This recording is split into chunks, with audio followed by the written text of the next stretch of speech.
ಎಲ್ರಿಗೂ ನಮಸ್ಕಾರ, welcome to all. ಈ ವಿಡಿಯೋದಲ್ಲಿ ನಾನು ಹಳೆ ಸೀರೆಗಳನ್ನ ಯೂಸ್ ಮಾಡಿಕೊಂಡು ಡೋರ್ ಮ್ಯಾಟ್ ಹಾಕೋದು ಹೇಗೆ ಅಂತ ತೋರಿಸ್ಕೊಟ್ಟಿದ್ದೀನಿ. ತುಂಬ ಸುಲಭವಾಗಿರೋ ಸ್ಟೆಪ್ಸ್ ಮತ್ತು ತುಂಬ ಡಿಫ್ರೆಂಟ್ ಆಗಿರೋ ಎಣೆಗಳನ್ನ ಯೂಸ್ ಮಾಡಿಕೊಂಡು ಈ ಮ್ಯಾಟ್ನ ಹಾಕಿದ್ದೀನಿ. ನೀವು ಏನಾದರೂ ಮ್ಯಾಟ್ ಹಾಕಬೇಕು ಅನ್ನೋರು, ಹೊಸ್ದಾಗಿ ಕಲಿತಿರೋರು ಇದ್ದರೆ ಈ ವಿಡಿಯೋ ನೋಡಿ, ನಿಮಗಿದು ತುಂಬ ಹೆಲ್ಪ್ ಆಗ್ಬೋದು. ಸೊ ಈಗ ಬನ್ನಿ ಸ್ಟಾರ್ಟ್ ಮಾಡೋಣ. ನಾನಿಲ್ಲಿ ಒಂದು ಹಳೆ ಸೀರೆ ತಗೊಂಡಿದ್ದೀನಿ. ನೀವು ಸಿಂಥೆಟಿಕ್ ಸೀರೆಗಳನ್ನ ತಗೊಂಡ್ರೆ ತುಂಬ ಚೆನ್ನಾಗಿರುತ್ತೆ ಹಾಕೋದಕ್ಕೆ, ಯಾಕಂದರೆ ಅದು ಕಟ್ ಮಾಡೋದಕ್ಕೆ ಎಣೆಯೋದಕ್ಕೆ ಎಲ್ಲ ಈಸಿ ಆಗುತ್ತೆ. ಈ ಜರಿ ಸೀರೆಗಳನ್ನೆಲ್ಲ ತಗೊಂಡ್ರೆ ಸ್ವಲ್ಪ ಕಷ್ಟ ಆಗುತ್ತೆ. ಹೊಸ್ದಾಗಿ ಕಲಿತಿರೋರು ಸಿಂಥೆಟಿಕ್ ಸೀರೆಗಳನ್ನೇ ತಗೊಳ್ಳಿ. ಫಸ್ಟ್ ಇಲ್ಲಿ ನಾವು ಸೀರೆನ ಹರ್ಕೋಬೇಕು. ಹರಿಯೋದಕ್ಕೂ ಮುಂಚೆ ಎರಡು ಕಡೆ ಅಡೆ ಹೊಲ್ದಿದೆಯಾ ಅಂತ ಚೆಕ್ ಮಾಡಿ, ಇಲ್ಲ ಅಂದರೆ ಹೊಲ್ಕೊಳ್ಳಿ. ಯಾಕಂದರೆ ನಾವು ಹರಿಬೇಕಿದ್ರೆ ಅಡೆ ಹೊಲ್ದಿದ್ರೆ ತುಂಬ ಈಸಿ ಆಗುತ್ತೆ. ಪದೇ ಪದೇ ಕಟ್ ಮಾಡೋದು, ಗಂಟು ಹಾಕೋದು ಹಿಂಸೆ ಇರಲ್ಲ. ಅಡೆ ಹೊಲ್ದಿದ್ರೆ ನಾವು ಅಲ್ಲಿಗೆ ಸ್ಟಾಪ್ ಮಾಡಿಬಿಟ್ಟು ಮತ್ತೆ ಇನ್ನೊಂದನ್ನು ಕಟ್ ಮಾಡೋಕ್ಬೋದು. ನೀವು ಇಲ್ಲಿ ನೋಡ್ತಿರ್ಬೋದು, ಈ ಅಡೆ ಇನ್ನೊಂದು ಸ್ವಲ್ಪ ದೂರ ಇದೆ ಅನ್ನೋ ಅಷ್ಟರಲ್ಲೇ ನಾನು ಅಲ್ಲಿಗೆ ಸ್ಟಾಪ್ ಮಾಡಿ ಇನ್ನೊಂದು ಕಡೆಯಿಂದ ಸ್ಟಾರ್ಟ್ ಮಾಡ್ತೀನಿ ಹರಿಯೋದಕ್ಕೆ. ನೀವು ಅಲ್ಲಿ ಸ್ವಲ್ಪ ದೂರ ಇರಬೇಕಿದ್ರೇ ಸ್ಟಾಪ್ ಮಾಡಿದ್ರೆ ಏನಾಗುತ್ತೆ ಅಂದರೆ, ನೀವು ಎಣಿಬೇಕಿದ್ರೆ ನೀವು ಸ್ವಲ್ಪ ಜೋರಾಗಿ ಎಳೆದ್ರೂ ಅದು ಅರ್ಧೋಗಲ್ಲ, ಗಂಟಾಗಲ್ಲ. ಇವಾಗ ನಾನು ಇನ್ನೊಂದು ಕಡೆ ಕಟ್ ಮಾಡ್ತಿದ್ದೀನಿ. ಇದೇ ಥರ ನೀವು ಫುಲ್ ಸೀರೆನ ಕಟ್ ಮಾಡ್ಕೋಬೇಕಾಗುತ್ತೆ. 1 ಇಂಚಷ್ಟು ತೊಗೊಂಡ್ರೆ ಬೆಟರು. ನೀವು ಹೊಸ್ದಾಗಿ ಕಲಿತಿರೋರಿದ್ರೆ ತುಂಬ ಸಣ್ಣದಾಗೆ ತೊಗೊಳ್ಳಿ, ಯಾಕಂದರೆ ನಿಮಗೆ ಅದು ಹ್ಯಾಂಡ್ಲ್ ಮಾಡೋದಕ್ಕೆ ಈಸಿ ಆಗುತ್ತೆ ಕ್ರೋಶದಲ್ಲಿ. ನಾನಿಲ್ಲಿ ಯೂಸ್ ಮಾಡ್ತಿರೋ ಕ್ರೋಶ ಬಂದು ನಂಬರ್ 10. ನೀವು ದೊಡ್ಡ ಕ್ರೋಶ ತಗೊಂಡಷ್ಟು ದಪ್ಪ ಬರುತ್ತೆ, ಮೀನ್ಸ್ ನಂಬರ್ ಕಡಿಮೆ ತಗೊಂಡಷ್ಟು ಕ್ರೋಶ ಸೈಜ್ ದಪ್ಪ ಬರುತ್ತೆ. ನಂಬರ್ ಜಾಸ್ತಿ ಆದಷ್ಟು ಕ್ರೋಶ ಸೈಜ್ ಸಣ್ಣ ಬರುತ್ತೆ. ನಿಮಗೆ ಯಾವ ಥರದ್ದು ಬೇಕೋ ಆ ಥರದ್ದು ತಗೊಳ್ಳಿ. ನಾನಿಲ್ಲಿ ಯೂಸ್ ಮಾಡ್ತಿರೋದು 10. ಇದೇ ಥರ ಫುಲ್ ಸೀರೆನ ನೀವು ಕಟ್ ಮಾಡಿ ಇಟ್ಕೊಳ್ಳಿ.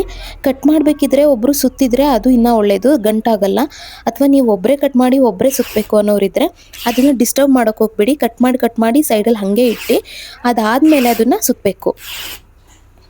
ಯಾಕಂದರೆ ನಾವು ಅದನ್ನು ಡಿಸ್ಟರ್ಬ್ ಮಾಡಿದ್ರೆ ಅದು ಗಂಟಾಗೋ ಚಾನ್ಸಸ್ ಇರುತ್ತೆ. ಅದಾದಮೇಲೆ ನಾವು ಸುತ್ತಬೇಕಿದ್ರೆ ತುಂಬ ಗಂಟು ಬಿಡಿಸ್ಕೊಂಡು ಕೂತ್ಕೊಳ್ಳೋದೇ ಟೈಮ್ ಆಗಿ ಹೋಗ್ಬಿಡುತ್ತೆ, ಅದು ಸುತ್ತೋಕ್ಕೆ ಆಗಲ್ಲ. ಅದಕ್ಕೆ ನಾನು ಬೆಟರ್ ನೀವು ಯಾರಾದರೂ ಸಪೋರ್ಟ್ ತಗೊಂಡು ಒಬ್ಬರು ಅರ್ಧಂಗೆ ಒಬ್ಬರು ಕಟ್ ಮಾಡ್ದಂಗೆ ಒಬ್ಬರು ಸುತ್ಕೊಳ್ಳಿ. ಇಲ್ಲ ಅಂದರೆ ಅದನ್ನು ಕಟ್ ಮಾಡಿ ಹಾಗೆ ಇಟ್ಟು ಚೂರು ಡಿಸ್ಟರ್ಬ್ ಮಾಡ್ದಿರೋ ಥರ ಫುಲ್ ಕಟ್ ಮಾಡಿ ಆದಮೇಲೆ ಸುತ್ತೋದಕ್ಕೆ ಸ್ಟಾರ್ಟ್ ಮಾಡಿ. ನಾನಿಲ್ಲಿ ಸುತ್ತುತ್ತಿದ್ದೀನಿ. ಫಸ್ಟ್ ನಾವು ಅಡೆ ತಗೊಂಡು ಕೈಯಲ್ಲೇ ಒಂದು ಚಿಕ್ಕ ಉಂಡೆ ಥರ ಮಾಡ್ಕೋಬೇಕು.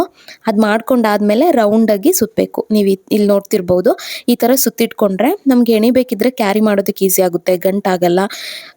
ನಿಮಗೆ ಈ ಥರ ಕೈಲಿ ರೌಂಡಾಗಿ ಸುತ್ತೋಕೆ ಆಗಲಿಲ್ಲ ಅಂದ್ರೂ ಒಂದು ಕೋಲು ಅಥವಾ ಕಡ್ಡಿ ಸಹಾಯದಿಂದ ಅದಕ್ಕೆ ಸುತ್ತಿಟ್ಕೊಳ್ಳಿ. ಈವನ್ ಕಡ್ಡಿಗೆ ಸುತ್ತಿದ್ರೂ ಅದು ಅಳ್ಕೊಂಡೋಗುತ್ತೆ. ಬೆಟರ್ ನೀವು ಈ ಥರ ಸುತ್ತೋದು ಒಳ್ಳೆಯದು. ಈ ಥರ ಸುತ್ತಿಟ್ಕೊಂಡ್ರೆ ನಾವು ಎಲ್ಲಿಗೆ ಬೇಕು ಅಲ್ಲಿಗೆ ತಗೊಂಡೋಗ್ಬೋದು, ಮತ್ತು ಎಣಿಬೇಕಿದ್ರೂ ಬಿಡಿಸ್ಕೊಳ್ಳೋದಕ್ಕೆ ಈಸಿ ಆಗುತ್ತೆ. ನೀವಿಲ್ಲಿ ನೋಡ್ತಿರ್ಬೋದು, ಇದು ಆಲ್ಮೋಸ್ಟು ಸುತ್ತಿ ಆಗಿದೆ. ನೀವು ಒಂದು ಸೀರೆ ತಗೊಂಡ್ರೆ ಇಷ್ಟು ದಪ್ಪ ಉಂಡೆ ಬರುತ್ತೆ. ಆ್ಯಕ್ಚುಲಿ ನಾನು ತಗೊಂಡಿರೋ ಸೀರೆ ಬಂದು ಬ್ಲೌಸ್ ಪೀಸ್ ಅದರಲ್ಲೇ ಅಟ್ಯಾಚ್ ಆಗಿತ್ತು, ಅವರು ತೆಗ್ದಿರಲಿಲ್ಲ, ಹಾಗಾಗಿ ಅದು ಸ್ವಲ್ಪ ದೊಡ್ಡದಾಗಿ ಬಂದಿದೆ. ಈವನ್ ಮಾಮೂಲಿ ಸೀರೆ ತಗೊಂಡ್ರು ನೀವು ಒಂದು ಮೀಡಿಯಮ್ ಸೈಜ್ ಮ್ಯಾಟ್ನ ಹಾಕ್ಬೋದು, ಆದರೆ ಸಣ್ಣದಾಗಿ ಕಟ್ ಮಾಡ್ಕೋಬೇಕು. ನೀವು ದಪ್ಪ ಕಟ್ ಮಾಡ್ಕೊಂಡ್ರೆ ಏನಾಗುತ್ತೆ ಅಂದರೆ ಮ್ಯಾಟ್ ದಪ್ಪ ಬರುತ್ತೆ, ಥಿಕ್ನೆಸ್ ಜಾಸ್ತಿ ಬರುತ್ತೆ, ಅಗಲ ಕಡಿಮೆ ಬರುತ್ತೆ. ಸಣ್ಣದಾಗಿ ಕಟ್ ಮಾಡ್ಕೊಳ್ಳಿ, ಅಗಲ ಬರುತ್ತೆ. ಒಂದು ಸೀರೆಯಲ್ಲಿ ಒಂದು ಮ್ಯಾಟ್ ನೀವು ಹಾಕ್ಬೋದು.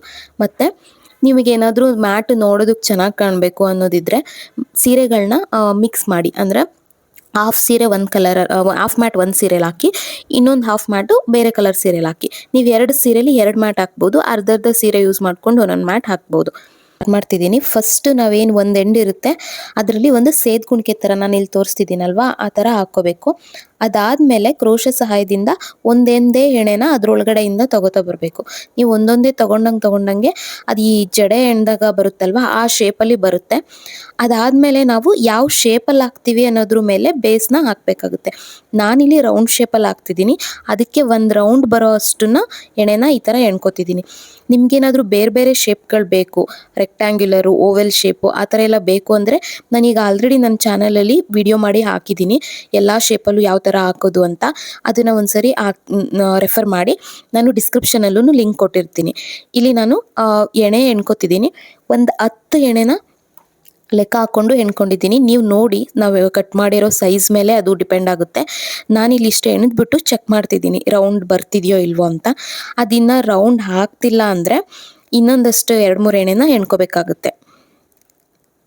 ಮತ್ತೆ ಇನ್ನೊಂದು 2 ಎಣೆ ಎಣಿತಿದ್ದೀನಿ ನಾನು. ಇದು ನೋಡಿ ತುಂಬ ಸಿಂಪಲ್ಲು. ಜಸ್ಟ್ ಒಂದು ಸೇದ್ಗುಣಿಕೆ ಹಾಕ್ಕೊಂಡು ಅದರೊಳಗಿಂದ ಒಂದೊಂದೇ ತಗೋಬೇಕು. ಸ್ಟಾರ್ಟಿಂಗು ಸೀರೆಯಲ್ಲಿ ಅಡೆ ಸ್ವಲ್ಪ ರಫ್ ಆಗಿರೋದ್ರಿಂದ ಎಣಿಬೇಕಿದ್ರೆ ಸ್ವಲ್ಪ ಗಟ್ಟಿ ಅನ್ನಿಸ್ಬೋದು. ನೋಡಿಬಿಟ್ಟು ಎಣೀರಿ. ನಿಮಗೆ ಹೋಗ್ತಾ ಹೋಗ್ತಾ ಒಂದು ಶೇಪಿಗೆ ಬಂದಾದಮೇಲೆ ನಿಮಗೆ ತುಂಬ ಈಸಿ ಆಗುತ್ತೆ. ಫಸ್ಟ್ ಟೈಮ್ ಟ್ರೈ ಮಾಡ್ತಿರೋರು ನಾನು ಫಸ್ಟ್ ಒಂದಷ್ಟು 3-4 ಎಳೆಗಳನ್ನ ತುಂಬ ಸಿಂಪಲ್ ಆಗಿರೋ ಎಳೆಗಳನ್ನ ತೋರಿಸ್ತಿದ್ದೀನಿ. ಅದನ್ನ ನೋಡಿಕೊಂಡು ನೀವು ಹಾಕ್ಬೋದು. ಅದಾದಮೇಲೆ ನಾನು ಇನ್ನು ಸ್ವಲ್ಪ ಲೆಂತಿ ಆಗಿರೋ ಎಳೆನೂ ಹಾಕಿದ್ದೀನಿ. ಇವಾಗ ನಾನು ಒಂದಷ್ಟು ಎಣ್ದಾದ್ಮೇಲೆ ಇವಾಗ ಚೆಕ್ ಮಾಡ್ತಿದ್ದೀನಿ. ಈ ಥರ ಇಟ್ಟು ನೋಡಿದ್ರೆ ನಮಗೆ ರೌಂಡಾಗಿ ಒಂದು ಸರ್ಕಲ್ ಅಷ್ಟು ಬರೋಷ್ಟು ಇರಬೇಕು. ಇಲ್ಲಿ ನಾನೊಂದು 10-12 ಎಣೆ ಹಾಕಿರ್ಬೋದು. ಈ ಥರ ರೌಂಡ್ ಬರ್ತಿದೆ. ಇನ್ ಕೇಸ್ ನಾವು ಓವೆಲ್ ಶೇಪ್ ಹಾಕ್ತಿದ್ದೀವಿ ಅಂದರೆ ಈ ಥರ ಉದ್ದ ಇನ್ನೊಂದು ಸ್ವಲ್ಪ ಉದ್ದ ಎಣ್ದು ಅದನ್ನು ಓವೆಲ್ ಶೇಪಲ್ಲೇ ಕಂಟಿನ್ಯೂ ಮಾಡಬೇಕಾಗುತ್ತೆ. ಅದು ನಾನು ಹಾಗೆ ಹೇಳ್ದಂಗೆ ಇನ್ನೊಂದು ವೀಡಿಯೋದಲ್ಲಿದೆ, ಅದನ್ನು ಚೆಕ್ ಮಾಡಿ. ಇದೆರಡನ್ನೂ ಹೇಗೆ ಕೂಡಿಸೋದು ಅಂದರೆ ಇನ್ನೊಂದು ಎಂಡೊಳಗಿಂದ ಇನ್ನೊಂದು ಎಣೆ ತಗೊಂಡು ಈ ಥರ ಕ್ಲೋಸ್ ಮಾಡಬೇಕು. ಇವಾಗ ರೌಂಡ್ ಶೇಪಲ್ಲಿ ಬರುತ್ತೆ. ಇದೇ ಶೇಪ್ನ ನಾನು ಸುತ್ತ ಕಂಟಿನ್ಯೂ ಮಾಡ್ತಿದ್ದೀನಿ. ಇವಾಗ ಕ್ಲೋಸ್ ಮಾಡಿ ಆದಮೇಲೆ ನಾವು ಯಾವ ಥರ ಎಣಿಬೇಕು ಅಂದರೆ ಆ ಒಂದು ಜಡೆ ಥರ ಇರುತ್ತಲ್ವ, ಅದರಲ್ಲಿ ಒಂದು ಎಣೆ ಒಳಗಡೆಯಿಂದ ಇನ್ನೊಂದು ಎಣೆನ ತಗೋಬೇಕು ನಾವು ಕ್ರೋಶ ಸಹಾಯದಿಂದ. ಅವೆರಡನ್ನೂ ಕ್ಲೋಸ್ ಮಾಡಬೇಕು. ಇಲ್ಲಿ ತೋರಿಸ್ತಿದ್ದೀನಿ ನೋಡಿ. ಕ್ಲೋಸ್ ಮಾಡಿ ಆದಮೇಲೆ ನಮ್ಮ ಹತ್ರ ಕ್ರೋಶ ಒಳಗಡೆ ಒಂದು ಎಣೆ ಇರುತ್ತೆ. ಆ ಎಣೆನ ಹಾಗೆ ಬಿಟ್ಕೊಂಡು ಇನ್ನೊಂದು ನಾನು ಎಣ್ದಿರ್ತೀವಲ್ವ ಆಲ್ರೆಡಿ ಜಡೆ ಥರ ಇರುತ್ತೆ ಅಂತ ಹೇಳಿದ್ನಲ್ಲ, ಅದರಲ್ಲಿ ಒಂದರೊಳಗಡೆಯಿಂದ ಹಾಕಿ ಇನ್ನೊಂದು ಎಣೆನ ಹೊರಗಡೆಗೆ ತಗೋಬೇಕು. ಅವಾಗ ನಮ್ಮ ಹತ್ರ 2 ಆಗುತ್ತೆ. ಆ ಎರಡನ್ನೂ ಕ್ಲೋಸ್ ಮಾಡಿದ್ರೆ ಮತ್ತೆ ಇನ್ನೊಂದು ಉಳ್ಕೊಳ್ಳುತ್ತೆ. ಇದೇ ಥರ ನಾವು ಫುಲ್ ರಿಪೀಟ್ ಮಾಡಬೇಕು. ಇದು ತುಂಬ ಸಿಂಪಲ್ ಆಗಿರೋ ಎಣೆ. ನೀವು ಹೊಸ್ದಾಗಿ ಕಲಿತಿದ್ರೆ ಈ ಎಣೆನ ಫುಲ್ ಮ್ಯಾಟಲ್ಲಿ ಹಾಕಿ ನೀವು ಈಸಿಯಾಗಿ ಹಾಕ್ಬೋದು. ಇದನ್ನು ತುಂಬ ಈಸಿ ಸ್ಟೆಪ್ಪು. 2 ಎಣೆಯಿಂದ ಹಾಕೋದು. ನಾನು ಇನ್ನು ಮುಂದೆ ಹೇಳಿರೋದೆಲ್ಲ 3-4 ಎಣೆ ಬರುತ್ತೆ. ಅದು ನಿಮಗೆ ಸ್ವಲ್ಪ ಕಷ್ಟ ಆಗ್ಬೋದು ಮೊದಲಾಗ್ತಿರೋರಿಗೆ. ಇದು ತುಂಬ ಈಸಿ ಇದೆ. ಇದನ್ನೇ ನೀವು ಫುಲ್ ಮ್ಯಾಟ್ ಹಾಕಿ ಕಲಿಬೋದು. ಇನ್ನೊಂದು ಸಲ ಹೇಳ್ತಿದ್ದೀನಿ. ಫಸ್ಟ್ ನಾವು ಆ 2 ಏನು ಜಡೆ ಥರ ಇರುತ್ತೆ ಅದರಲ್ಲಿ ಒಂದರೊಳಗಡೆ ಹಾಕಿ ಇನ್ನೊಂದು ಎಣೆನ ಹೊರಗಡೆಗೆ ತಗೋತಿದ್ದೀನಿ. ಒಂದರೊಳಗಡೆ ಹಾಕಿ ಹೊರಗಡೆ ಏನು ಸೀರೆ ಇಟ್ಕೊಂಡಿರ್ತೀವಲ್ವ ಬೆರಳು ಸಹಾಯದಿಂದ, ಆ ಬೆರಳು ಸಹಾಯದಿಂದ ಒಂದು ಎಣೆನ ಹೊರಗಡೆಗೆ ತಗೋತಿದ್ದೀನಿ. ಹೊರಗಡೆಗೆ ತೊಗೊಂಡ್ಮೇಲೆ 2 ಉಳ್ಕೊಳ್ಳುತ್ತೆ ನಮ್ಮ ಹತ್ರ ಕ್ರೋಶದಲ್ಲಿ. ಮತ್ತೆ ಇನ್ನೊಂದು ಹೊರಗಡೆಯಿಂದನೇ ಸೀರೆಯಿಂದ ಎಣೆ ತಗೊಂಡು ಆ 2ನ್ನು ಕ್ಲೋಸ್ ಮಾಡ್ತಿದ್ದೀನಿ. ಅದಾದಮೇಲೆ ಒಂದೇ ಒಂದು ಉಳ್ಕೊಳ್ಳುತ್ತೆ. ನೀವಿಲ್ಲಿ ನೋಡ್ತಿರ್ಬೋದು. ಇದೇ ಪ್ರೊಸೀಜರು ನೀವು ಫುಲ್ ರೌಂಡ್ ಆಗೋವರೆಗೂ ಕಂಟಿನ್ಯೂ ಮಾಡಿ. ಇದು ಒಂದಷ್ಟು ನಾನು ಎಣ್ದಾದ್ಮೇಲೆ ಬೇರೆ ಎಣೆನೂ ತೋರಿಸಿದ್ದೀನಿ, ಬೇರೆ ಡಿಸೈನ್ ಯಾವ ಥರ ಅಂತ. ಇದು ಒನ್ ಟೈಪ್ ಡಿಸೈನು. ಆ 2 ಎಣೆ ಇರುತ್ತಲ್ವ ಅದರಲ್ಲಿ ಒಂದರೊಳಗಡೆಯಿಂದ ಹಾಕೋದ್ರಿಂದ ನಮಗೆ ಒಂದು ಲೈನ್ ಬರುತ್ತೆ. ನಿಮಗೆ ಮ್ಯಾಟಲ್ಲಿ ಒಂದು 2-3 ಸುತ್ತ ಹಾಕಿ ಆದಮೇಲೆ ನಾನು ತೋರಿಸ್ತೀನಿ ಯಾವ ಥರ ಡಿಸೈನ್ ಬರುತ್ತೆ ಅಂತ. ಆ ಒಂದು ಲೈನ್ ಬರಬೇಕು ಅಂದರೆ ನಾವು ಒಂದರೊಳಗಡೆ ಹಾಕಬೇಕು. ಆ ಲೈನ್ ಬೇಡ ಅನ್ನೋರಿದ್ರೆ 2 ಒಳಗಡೆಯಿಂದನೂ ಸೇರಿಸಿದ್ರೆ ಬರುತ್ತೆ. ಅದನ್ನು ನಾನು ಹೇಳಿದ್ದೀನಿ. ಇವಾಗ ಇದನ್ನೇ ನಾನು ಒಂದಷ್ಟು ದೂರ ಕಂಟಿನ್ಯೂ ಮಾಡ್ತಿದ್ದೀನಿ.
ನೋಡಿ ಇವಾಗ ಆಲ್ಮೋಸ್ಟ್ 1 ರೌಂಡ್ ಕಂಪ್ಲೀಟ್ ಆಗಿದೆ. ನಾನು ಇದೇ ಡಿಸೈನ್ನ ಇದೇ ಎಣೆನ ನಾನು ಇನ್ನೊಂದು 3-4 ರೌಂಡ್ ಕಂಪ್ಲೀಟ್ ಮಾಡಿ ನಿಮ್ಗೆ ಯಾವ ಥರ ಕಾಣಿಸುತ್ತೆ ಅಂತ ತೋರಿಸ್ತೀನಿ. ನಾವೊಂದು 4-5 ರೌಂಡ್ ಕಂಪ್ಲೀಟ್ ಮಾಡಿದ್ರೆ ನಿಮಗೆ ಕರೆಕ್ಟಾಗಿ ಗೊತ್ತಾಗುತ್ತೆ ಯಾವ ಥರ ಬರುತ್ತೆ ಇದು ಡಿಸೈನ್ ಅಂತ. ಇದು ತುಂಬ ಸಿಂಪಲ್ ಆಗಿರೋ ಡಿಸೈನ್. ಇದೊಂದು 4 ಎಣೆ ಹಾಕಿ 4 ರೌಂಡ್ ಹಾಕಾದ್ಮೇಲೆ ನಿಮಗೆ ಇನ್ನೊಂದ್ಸಲ ಹೇಗೆ ಕಾಣಿಸ್ತಿದೆ ಅಂತ ತೋರಿಸ್ತೀನಿ ನೋಡಿ.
ಇವಾಗ ನೀವು ನೋಡ್ತಿರ್ಬೋದು ಆಲ್ಮೋಸ್ಟ್ ಒಂದು 6-7 ರೌಂಡ್ ನಾನು ಕಂಪ್ಲೀಟ್ ಮಾಡಿದ್ದೀನಿ. ಇವಾಗ ನಿಮಗೆ ಆ ಎಣೆ ನೀಟಾಗಿ ಕಾಣಿಸುತ್ತೆ. ಇಲ್ಲಿ ನೋಡಿ, ಇಲ್ಲಿಂದ ಸ್ಟಾರ್ಟ್ ಆಗಿ ಒಂದು ರೌಂಡ್ ನಾವು ಒಂದೊಂದು ಸುತ್ತಿಗೂ ಒಂದೊಂದು ಎಣೆ ಬರ್ತಿದೆ. ಯಾಕಂದರೆ ನಾವು ಲಾಸ್ಟ್ ಒಂದೇ ಒಂದು ಎಣೆಗೆ ನಾವು ಕಂಟಿನ್ಯೂ ಮಾಡ್ತಿರೋದ್ರಿಂದ ಈ ಥರ ಡಿಸೈನ್ ಬರುತ್ತೆ. ಇದು ಒನ್ ಟೈಪ್ ಆಫ್ ಡಿಸೈನ್. ಇದು ಬರಬೇಕು ಅಂದರೆ ನಾವು ಇಲ್ಲಿ ತೋರಿಸ್ತಿದ್ದೀನಲ್ವ, ಆ ಸೈಡಲ್ಲಿ ಒಂದೊಂದಕ್ಕೆ ಹಾಕಬೇಕು ನಾವು. ನೆಕ್ಸ್ಟ್ ಇನ್ನೊಂದು ಡಿಸೈನ್ ಇದೆ, ಅದನ್ನು ನಾನು ಹೇಳ್ತೀನಿ.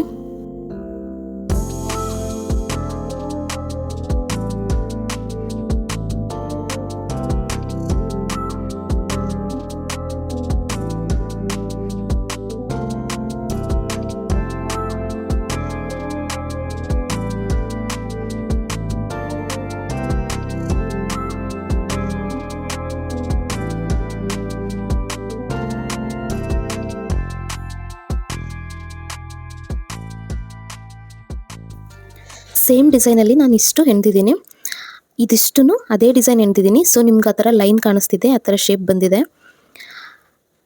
ನಾನಿವಾಗ ಎಣೆನ ಚೇಂಜ್ ಮಾಡ್ತಿದ್ದೀನಿ.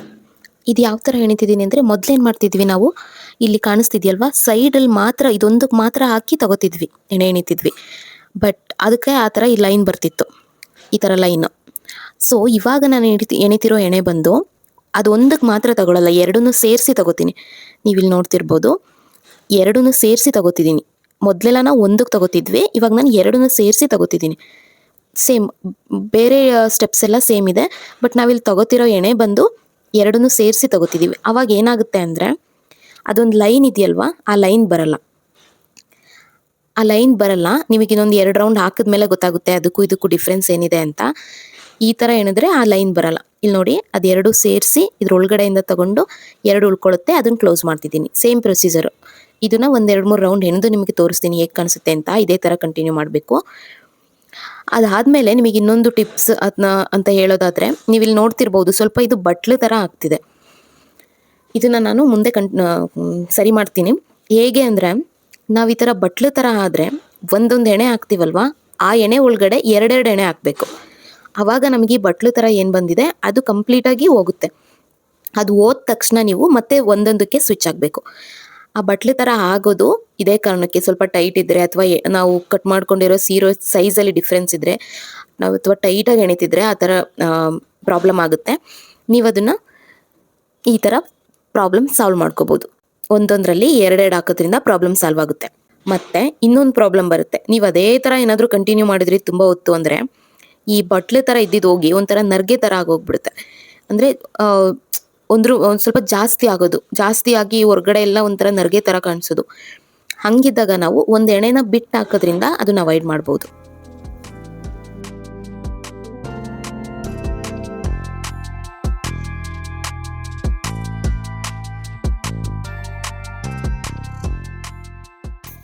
ಇವಾಗ ನೋಡಿ, ನಾನು ಸೆಕೆಂಡ್ ಎಣ್ಣೆನ ಒಂದು 2 ರೌಂಡ್ ಹೆಣ್ದಿದ್ದೀನಿ. ಅದು ನಿಮಗೆ ಹೇಗೆ ಕಾಣಿಸುತ್ತೆ ಅಂತ ತೋರಿಸ್ತಿದ್ದೀನಿ. ಮೊದಲು ಹೆಣ್ದಿದ್ವಲ್ವ, ಅದಕ್ಕೂ ಡಿಫ್ರೆನ್ಸ್. ಫಸ್ಟ್ ಹೆಣ್ದಿದ್ರಲ್ಲಿ ನಮಗೆ ಆ ಥರ ಎಣೆ ಮೀನ್ಸ್ ಒಂದು ಲೈನ್ ಥರ ಬರ್ತಿತ್ತಲ್ವ, ಇವಾಗ ಎಣಿತಿರೋದ್ರಲ್ಲಿ ಅದು ಕಾಣಲ್ಲ.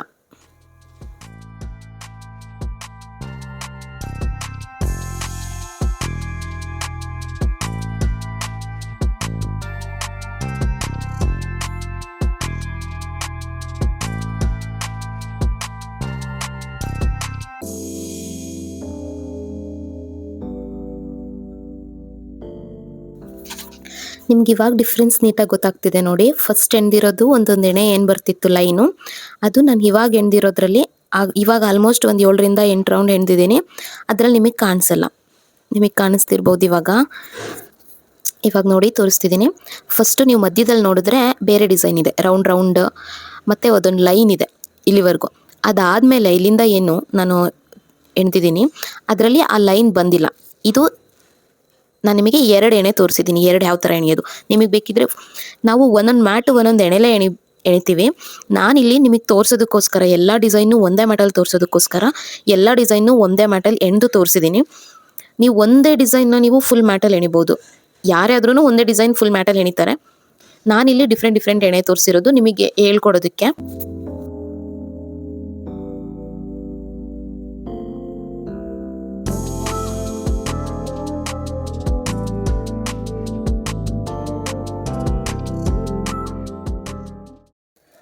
ನಾನಿವಾಗ ಇನ್ನೊಂದು ಡಿಸೈನ್ ತೋರಿಸ್ತಿದ್ದೀನಿ. ಇಷ್ಟೊತ್ತು ಎಣ್ದಿದ್ದು ನಾವು ಈ ಥರ ಎಣಿತಿದ್ವಿ ಅಲ್ವಾ, ಇವಾಗ ಈ ಒಳಗಡೆಯಿಂದ ಹಾಕಿ ಎಳಿತಿದ್ವಲ್ವಾ, ಆ ಥರ ಎಣಿಬಾರ್ದು. ಒಳಗೆ ಹಾಕೋಕ್ಕೂ ಮುಂಚೆನೇ ಒಂದು ಎಣೆ ನಾವಿಲ್ಲಿ ಹಾಕ್ಕೊಂಡು ಅದಾದಮೇಲೆ ಒಳಗಡೆಯಿಂದ ಒಂದು ಎಣೆ ತಗೋಬೇಕು. ಅವಾಗ ನಮಗೆ 3 ಎಣೆ ಆಗುತ್ತೆ. ಆ 3 ಎಣೆನೂ ಒಂದೇ ಸರಿ ಕ್ಲೋಸ್ ಮಾಡಬೇಕು. ಇನ್ನೊಂದ್ಸಲಿ ತೋರಿಸ್ತಿದ್ದೀನಿ. ಒಳಗೆ ಹಾಕೋಕ್ಕೂ ಮುಂಚೆ ಒಂದು ಎಣೆ ಕ್ರೋಶದಲ್ಲಿ ಇರಬೇಕು, ಒಳಗಿಂದ ಇನ್ನೊಂದು ಎಣೆ ತಗೋಬೇಕು, 3 ಎಣೆ ಆಗುತ್ತೆ. 3 ಎಣೆನೂ ಕ್ಲೋಸ್ ಮಾಡಬೇಕು. ಮೊದಲೆಲ್ಲ ನಮಗೆ ಎಷ್ಟು ಸಿಕ್ತಿತ್ತು, 2 ಎಣೆ ಮಾತ್ರ ಕ್ಲೋಸ್ ಮಾಡ್ತಿದ್ವಿ. ಇವಾಗ 3 ಎಣೆ ಸಿಗುತ್ತೆ. ಅದರಿಂದ ನಮ್ಗೆ ಏನಾಗುತ್ತೆ, ಲೆಂತ್ ಸ್ವಲ್ಪ ಜಾಸ್ತಿ ಬರುತ್ತೆ. ಮತ್ತು ನಂಬರ್ ಆಫ್ ರೌಂಡ್ಸ್ ನಾವೇನು ಹಾಕ್ತೀವಿ ಅದು ನಮಗೆ ಕಡಿಮೆ ಆಗ್ತೀವಿ. ಯಾಕಂದರೆ ಲೆಂತ್ ಇಲ್ಲಿ ಜಾಸ್ತಿ ಬರೋದ್ರಿಂದ ಮ್ಯಾಟ್ ಬೇಗ ಅಗಲ ಆಗುತ್ತೆ, ನಂಬರ್ ಆಫ್ ರೌಂಡ್ಸ್ ನಮಗೆ ಕಡಿಮೆ ಆಗುತ್ತೆ.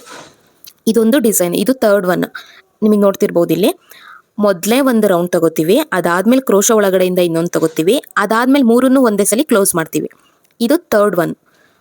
ಇದನ್ನೇ ನಾನು ಇನ್ನೊಂದಷ್ಟು ರೌಂಡ್ ಕಂಪ್ಲೀಟ್ ಮಾಡಿ ನಿಮಗೆ ಡಿಫ್ರೆನ್ಸ್ ತೋರಿಸ್ತೀನಿ.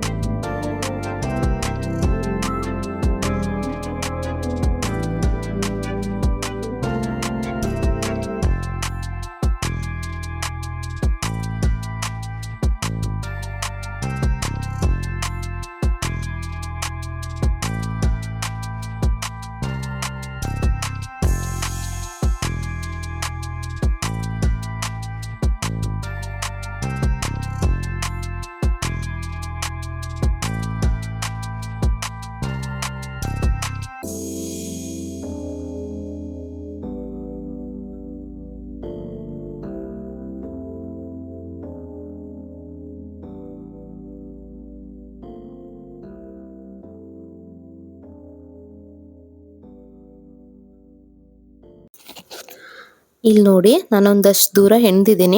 ಅದಾದ್ಮೇಲೆ ನಿಮಗೆ ಡಿಫ್ರೆನ್ಸ್ ಗೊತ್ತಾಗ್ತಿರ್ಬೋದು. ಆ ಎಣೆ ಏನಿತ್ತು ಅದು ಸ್ವಲ್ಪ ಲೆಂತ್ ಕಡಿಮೆ ಇತ್ತು, ಇವಾಗ ಎಣಿತಿರೋದು ಲೆಂತ್ ಸ್ವಲ್ಪ ದೊಡ್ಡದಾಗಿದೆ.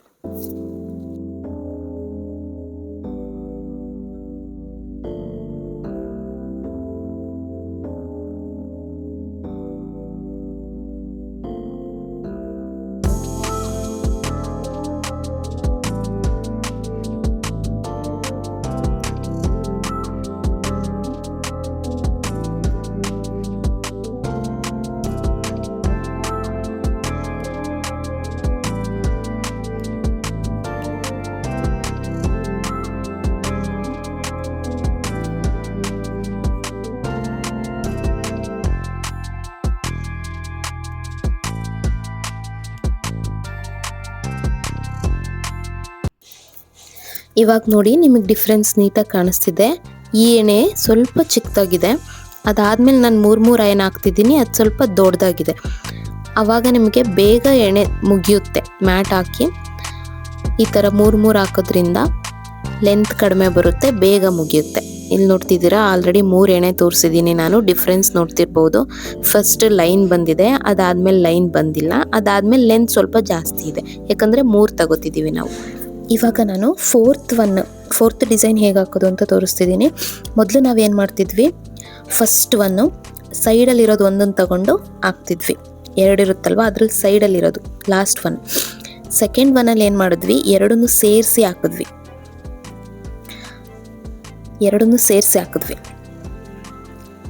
ಅದಾದಮೇಲೆ ಮೂರನೇದು ನಾವು ಇನ್ನೊಂದು ಡಿಸೈನ್ ಇದೇ ಥರ 3 ಎಣೆಲೇನೆ ಸೈಡಿಗೆ ಒಂದಕ್ಕೆ ಹಾಕಿದರೆ ನಮಗೆ ಫಸ್ಟ್ ಒನ್ ಯಾವ ಥರ ಲೈನ್ ಬರ್ತಿತ್ತಲ್ವ ಅದೇ ಥರ ಬರುತ್ತೆ. ಅದು ನಾನು ಇವಾಗ ತೋರಿಸ್ತಿಲ್ಲ. ಇವಾಗ ಹಾಕ್ತಿರೋದು ನಾವು ಹೆಂಗೆ ಅಂದರೆ ಈ ಥರ ರೌಂಡಿಗೆ ತಗೊಂಡು ಫುಲ್ ಕ್ಲೋಸ್ ಮಾಡ್ತಿದ್ದೀವಿ, ಅಂದರೆ ಎರಡನ್ನೂ ತಗೊಂಡು ಕ್ಲೋಸ್ ಮಾಡ್ತಿದ್ದೀವಿ. ಈ ಥರ ಡಿಸೈನ್ ಬರ್ತಿದೆ. ಇನ್ನೊಂದು ಡಿಸೈನ್ ನಾನು ಆಗಲೇ ಹೇಳಿದಂಗೆ ಸೈಡಲ್ಲಿರೋದು ಒಂದೇ ಒಂದು ತಗೊಂಡ್ರೆ ನಿಮಗೆ ಲೈನ್ ಬರುತ್ತೆ, ಅದೊಂಥರ ಡಿಸೈನ್ ಆಗುತ್ತೆ. ಅದು ನಾನಿಲ್ಲಿ ಎಣಿತಿಲ್ಲ. ಇವಾಗ ನಾನು ಏನು ಮಾಡ್ತಿದ್ದೀನಿ ಅಂದರೆ ಇದೇನು ಎಣೆ ಎಣಿತಿದ್ದೆ ಅವಾಗ ತಗೋತಿರ್ಬೇಕಿದ್ರೆ 3 ಎಣೆ ಬರ್ತಿತ್ತಲ್ವ, ಆ 3 ಎಣೆನೂ ನಾನು ಒಂದೇ ಸಲ ಕ್ಲೋಸ್ ಮಾಡ್ತಿದ್ದೆ.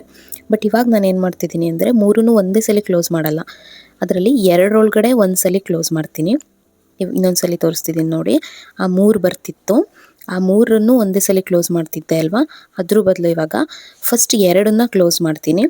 2 ಕ್ಲೋಸ್ ಮಾಡಾದ್ಮೇಲೆ ಮತ್ತೆ 2 ಉಳ್ಕೊಳ್ಳುತ್ತೆ. ಆ ಮತ್ತೆ 2 ಉಳ್ಕೊಂಡಿದ್ರಲ್ಲಿ ಇನ್ನೊಂದು ಎಣೆ ತೊಗೊಂಡು ಅದನ್ನು ಕ್ಲೋಸ್ ಮಾಡ್ತೀನಿ. ಇವಾಗ ಲೆಂತ್ ಸ್ವಲ್ಪ ಜಾಸ್ತಿ ಬರುತ್ತೆ ಮೊದಲಿಗೆ ಹೋಲಿಸಿದ್ರೆ, ಯಾಕಂದರೆ 3 ಒಂದೇ ಸಲ ಕ್ಲೋಸ್ ಮಾಡ್ತಿಲ್ಲ ನಾವು, 2 ಒಂದು ಸಲ ಕ್ಲೋಸ್ ಮಾಡ್ತಿದ್ದೀವಿ.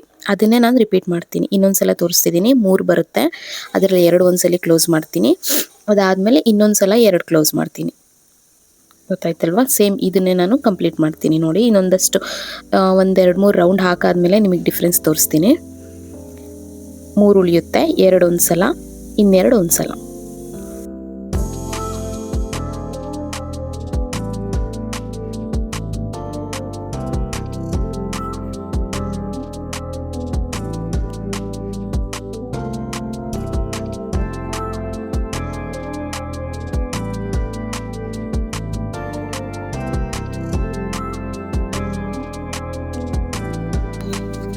ನೀವಿಲ್ಲಿ ನೋಡ್ತಿರ್ಬೋದು ಲಾಸ್ಟ್ ಎಣ್ಣೆನ ನಾನು ಆಲ್ಮೋಸ್ಟ್ ಒಂದು 3-4 ರೌಂಡ್ ಹಾಕಿದ್ದೀನಿ. ನಿಮಗೆ ಡಿಫ್ರೆನ್ಸ್ ಗೊತ್ತಾಗ್ತಿರ್ಬೋದು, ಲೆಂತು ಹೆಂಗೆ ಜಾಸ್ತಿ ಬಂದಿದೆ ಲಾಸ್ಟ್ ಒಂದು 3 ಎಣ್ಣೆಯಿಂದ. ಮತ್ತು ಬಟ್ಲು ಥರ ಆಗಿತ್ತು, ನಿಮಗೊಂದು ಟಿಪ್ಸ್ ಹೇಳಿದ್ದೆ ನಾನು, ಅದನ್ನೇ ನಾನು ಫಾಲೋ ಮಾಡಿದ್ಮೇಲೆ ಈ ಥರ ಸ್ಟ್ರೈಟ್ ಬಂದಿದೆ ನೋಡಿ. ಒಂದು ಸ್ವಲ್ಪನೂ ಎತ್ಕೊಳ್ಳೋದಾಗಲಿ ನರ್ಗೆ ಥರ ಬರೋದಾಗಲಿ ಆಗಿಲ್ಲ, ಫುಲ್ ಸ್ಟ್ರೈಟು ಚೆನ್ನಾಗಿ ಬಂದಿದೆ. ಇವಾಗ ನಾನು ಇನ್ನೊಂದು ಎಣ್ಣೆ ಹೇಗೆ ಹಾಕೋದು ಅಂತ ತೋರಿಸ್ತಿದ್ದೀನಿ. ಇದೂ ಸಿಂಪಲ್, ನಾವು ಫಸ್ಟ್ ಒನ್ ಮತ್ತು ಸೆಕೆಂಡ್ ಒನ್ನಿಗೆ ಏನು ಡಿಫ್ರೆನ್ಸ್ ಇತ್ತಲ್ವ ಅದೇ ಥರ ಇದು. ಈಗೇನು ಹಾಕ್ತಿದ್ವಿ ಎಣ್ಣೆನ ಅದೇ ಥರ ನಾನು ಫುಲ್ 2 ಒಳಗಡೆಯಿಂದನೂ ಹಾಕ್ತಿದ್ದೆ. ಆದರೆ ಈ ಎಣ್ಣೆನ 2 ಒಳಗಡೆಯಿಂದ ಹಾಕಲ್ಲ, ಫಸ್ಟ್ ಒನ್ ಬಿಟ್ಟು ಸೆಕೆಂಡ್ ಒನ್ ಇದೆಯಲ್ಲ ಅದ್ರೊಳಗಡೆಯಿಂದ ಹಾಕ್ತೀನಿ. ಆವಾಗ ಒಂದು ಲೈನ್ ಉಳ್ಕೊಳ್ಳುತ್ತೆ ನಮಗೆ. ಆ ಲೈನ್ ಉಳ್ಕೊಳ್ಳೋದ್ರಿಂದ ಆ ಡಿಸೈನ್ ಚೇಂಜ್ ಆಗುತ್ತೆ. ನಾನು 2-3 ರೌಂಡ್ ಹಾಕಾದ್ಮೇಲೆ ನಿಮಗೆ ಅದನ್ನು ತೋರಿಸ್ತೀನಿ ಹೇಗೆ ಬರುತ್ತೆ ಅಂತ.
ಇದು ಆಲ್ಮೋಸ್ಟ್ ಮ್ಯಾಟ್ ಕಂಪ್ಲೀಟ್ ಆಗೋದಕ್ಕೆ ಬಂತು. ನಾನಿಲ್ಲಿ ಕ್ಲೋಸ್ ಮಾಡೋಕ್ಕೆ ತೋರಿಸ್ತಿದ್ದೀನಿ. ಕ್ಲೋಸ್ ಮಾಡಬೇಕಿದ್ರೆ ನಾನು ಏನು 3 ಎಣೆ ಎಣ್ತಿದ್ದಲ್ವ ಲಾಸ್ಟಲ್ಲಿ, ಅದೇ ಎಣ್ಣೆಲಿ ಕ್ಲೋಸ್ ಮಾಡಲ್ಲ.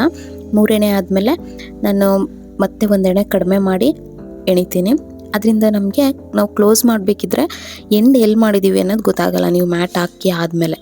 ಅದಕ್ಕೆ ನಾನು ಇಲ್ಲಿ ನೋಡ್ತಿರ್ಬೋದು ನೀವು 2 ಎಣೆ ಮಾತ್ರ ಎಣಿತಿದ್ದೀನಿ. ಇದೇ ಥರ ಸ್ವಲ್ಪ ಹೊತ್ತು ಎಣ್ದಾದ್ಮೇಲೆ ಅದನ್ನು ಕ್ಲೋಸ್ ಮಾಡ್ತೀನಿ. ಇಲ್ಲಿ ನೋಡ್ತಿರ್ಬೋದು ಆಲ್ಮೋಸ್ಟ್ ಎಂಡಿಗೆ ಬಂದಿದ್ದೀನಿ. ಅದಾದಮೇಲೆ ನಾವು ಗಂಟು ಹಾಕಬೇಕು. ಅದು 2 ಎಳೆ ಏನಿತ್ತು ಅದನ್ನು ಕ್ಲೋಸ್ ಮಾಡಿ ಅಲ್ಲಿಂದ ನಾನು ಫುಲ್ ಹೊರಗಡೆ ಎಳ್ಕೊತೀನಿ. ಅದರಿಂದ ನಮಗೆ ಗಂಟು ಹಾಕೋದು ಈಸಿ ಆಗುತ್ತೆ. ನೋಡ್ತಿದ್ದೀರಲ್ವ, ಒಳಗಿಂದ ತಗೊಂಡು ಅದು 2 ಉಳಿಯುತ್ತೆ, ಅದು ಫುಲ್ ಹೊರಗಡೆ ಎಳ್ಕೊಬಿಡ್ತೀನಿ.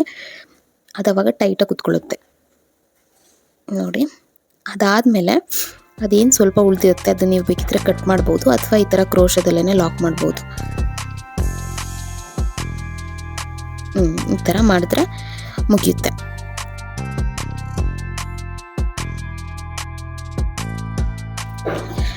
ಈ ಸೀರೆ ಆಲ್ಮೋಸ್ಟ್ ಕಂಪ್ಲೀಟ್ ಆಗಿದೆ. ನಾನಿಲ್ಲಿ ಒಂದು ಸೀರೆಯಲ್ಲಿ ಒಂದು 2 ಡೇಸ್ ತೊಗೊಂಡೆ ಅನಿಸುತ್ತೆ. ನಾನು ಕೆಲಸ ಎಲ್ಲ ಮಾಡಿಕೊಂಡು ಇದನ್ನು ಕಂಪ್ಲೀಟ್ ಮಾಡಿದ್ದೀನಿ. ನೀವು ನೋಡ್ತಿರ್ಬೋದು ಒಂದೊಂದು ಡಿಸೈನ್ಗೂ ಏನೇನು ಡಿಫ್ರೆನ್ಸ್ ಇದೆ ಅಂತ.